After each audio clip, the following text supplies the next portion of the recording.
Kapag ako po ay nanalo kapitan dito sa ating barangay, marami po akong magiging project. Ang kauna-unahan ko pong magiging project, ipapagawa ko po ang bahay ko. Bakit kanyo? Para naman kapag binisita nyo ko sa aming tahanan, ay maganda at presentable. Hindi po ba? Ang pangalawa ko po magiging project, bibili po ako ng magandang sasakyan. Bakit kanyo? Para kapag kailangan nyo ang tulong ko, madali ko kayong mapupuntahan. Hindi na po maglalakad ang inyong kapitan. Ang pangatlo ko pong magiging project, bibili po ako ng bagong cellphone.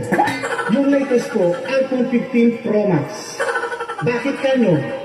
Para kapag ako'y tinawagan nyo o kaya'y tinext, madali ko po kayong ma-replyan o masagot dahil latest po ang cellphone ng inyong kapitan. At ang pang-apat ko pong magiging project, ipapagawa ko po ang ngipin ko. Ipapabrace ko po or kaya ipapabibirse. Bakit kanyo?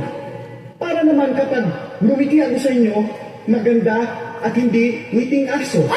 Kaya sa darating na halalan, huwag niyo pong kalilimutan.